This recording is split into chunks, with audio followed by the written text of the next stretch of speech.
Welcome back to Razmafzar TV. I'm really happy to be here on this channel with you and to make a very important announcement.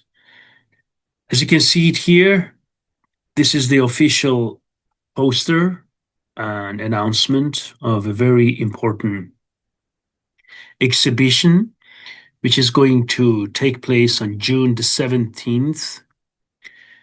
On Tuesday starts the inauguration on June the 17th at 10 o'clock. So in Persian, is going to be in Khordad, 27th of Khordad, 1404. So it's next, and on the 17th of June, as I said. This is a very important exhibition, and this exhibition is titled Armaghan-e Abrisham exhibition. Armaghan-e Abrisham. My colleagues we left it in Persian to show the impact. It means silk legacy. So what is this important exhibition about? This important exhibition is about the Sino-Iranian relationship, the historical relations between Iran and China. We deliberately decided to call it Sino-Iranian historical relations and not the common adjective positioning of historical Sino-Iranian relations, because we want to mention that there are different types of relations between China and Iran. That's why these are historical relations. It could be also diplomatic relations. It could be also other types of relations. But here, Sino-Iranian historical relations with an emphasis on history. Now, why history? History because we know by evidence that China and Iran, and we have evidence that they had direct contact, and also during the Parthian period, Sasanian and Own War to the Islamic period, they had very strong connections, different types of connections, commercial, business ties, and exchange of ideas, cultural ideas, military, and so on and so on. I was involved in this exhibition as the English editor of the catalog. So there is also a catalog which is going to be published in the next 1 or 2 days.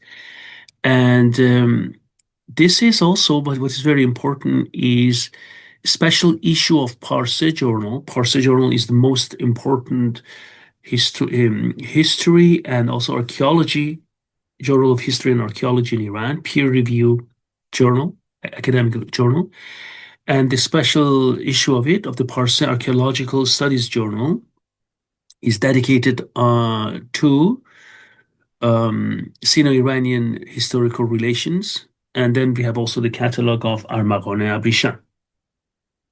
I also wrote an article on it in a special issue on Iranian swords and also Chinese swords, and when the curve of this happened.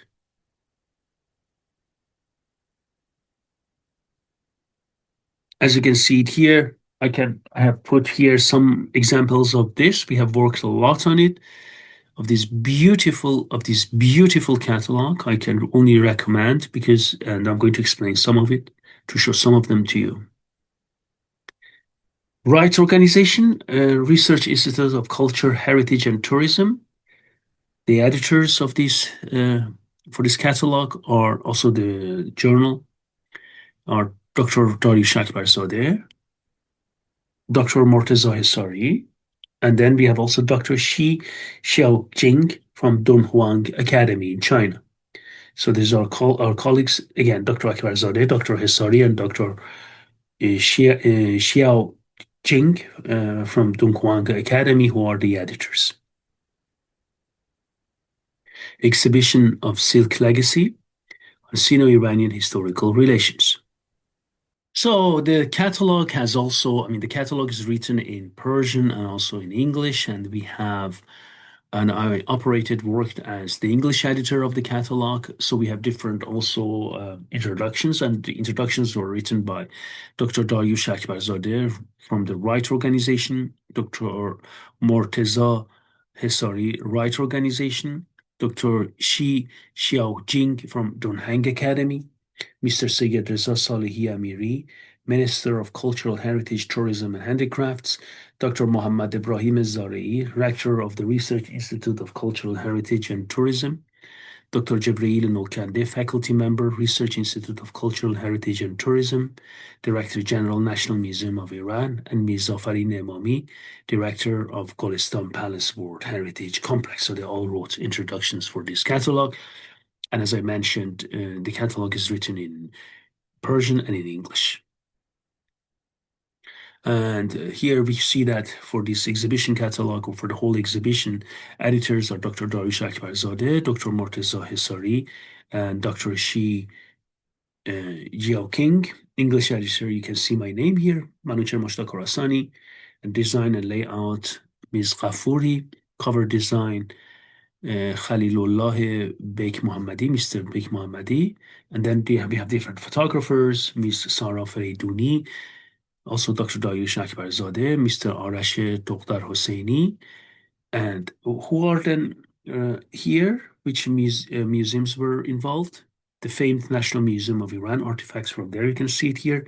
There are more than 90 important artifacts in this exhibition, 1990, from National Museum of Iran, most of them, then also from Golestan Palace World Heritage Complex, Golestan Palace, then World Heritage of Sheikh Safiyuddin Khanaqah and Shrine Ensemble in Ardabil. You can see it. Isfahan Decorative Art Museum, Isfahan Decorative Art Museum, another one. And then Cultural Heritage, Tourism and Handicrafts at Bushehr Province, also cooperated, and also Cultural Heritage, Tourism and Handicrafts at Ardabil. Who is the publisher? The publisher is Research Institute of Culture, Heritage and Tourism Right Organization. And we are going then to go ahead and see that. Here you see that, you can see that here, these Rah-e Abrisham, this Silk Road, so we can see it in the catalog, explain that the Silk Road was not only on the land and the landlines, but also the maritime. So Silk Road was very important. And two key players in the Silk Road in the past were Iran and China. You can see this here then. And important is here, for example, we have manuscript of Al-Masalik wa Al-Mamalik in Persian by Ibrahim al-Istakhri, cartographic representation of Sino-Iranian maritime relations, encompassing the regions from the Persian Gulf to the Yellow Sea, as you can see it here, obtained from the shrine of Sheikh Safiyuddin Ardabili, 14th century. You see that in 14th century we have already Fars, Khalij Fars, and Surat al-Bahr Fars, Persian Gulf. As you can see it here, already mentioned. Already, we have also much older manuscripts talking about Persian Gulf. So here we have one of these evidences here by Istakhri. Khalij Fars, yes. And then here we can see that we can see the statue known as Piruz at Kionling. As you can see it here.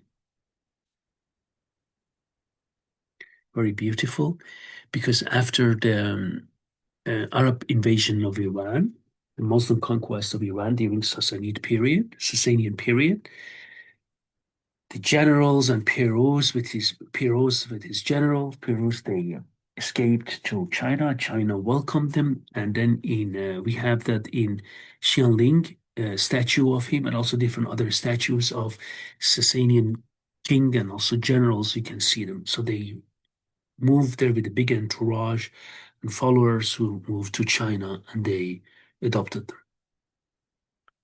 Beautiful, unique statue. Here we have, for example, Zoroastrian Pahlavi manuscript TD2 from Pahlavi University records China under two names already there back then during the Sasanian period. One of them is China, Qin, and another one is Chinestan. Sasanian period, and Dr. Akbar Zadeh already published on this. We can move on here from this. You can see that the influence of different cultures on each other. This is mythical bird animal hybrid creature. We have on the right double wrap warp silk with griffins, Great Tehran, early Islamic period, National Museum of Iran. And this cosmomorphic figure may have a Chinese origin. This style of motif is often seen in Chinese art. The royal court of Khosrow II in Tagh-e-Bostan has been interpreted as having a meaningful connection to northeastern Iran. The same style of birds can be seen on his coat. You see that the dragons are similar between the Iranian and the Chinese one, can be seen and observed. We have also on Kish Island in the Persian Gulf, the discovery of a Chinese coin on Kish Island in the Persian Gulf provides significant archaeological evidence confirming ancient maritime trade links between the Persian Gulf and the Yellow Sea in China.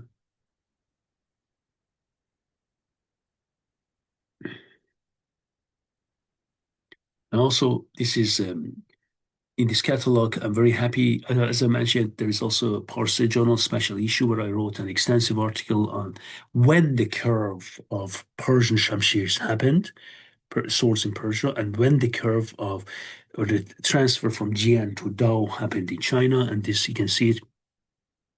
This Dao is a credit of Peter Dekar, Mandarin mentioned. Thanks, Peter. And the other one is credit to courtesy of Mr. Qarashi from Kuwaiti collection. You can see this in this catalog, both of them. Then from the catalog, you can see that here also from the Qajar period, Chinese influence. During Safavid period, you can see other periods from different periods. You can see that. I just put some examples here. Just jump to the Qajar period. And this is the 19th century. As you can see, bowl with motifs of birds and flowers, Chinese participants in a ceremony, in a musical ceremony scene. So this was what I wanted to show it to you. And please, if you're in Tehran or if you wish to go to Tehran, there are different museums in Iran, of course, and this is one of the most important exhibitions showing the importance of relationships between China and Iran, which is not new. Both of them powers. China as a global power and Iran as a regional power, and this two cultural hub, two cultures with lots of publications. Both of them contributed a lot to humanity. So we can go and see the connection between the two. Thank you very much and have a nice day.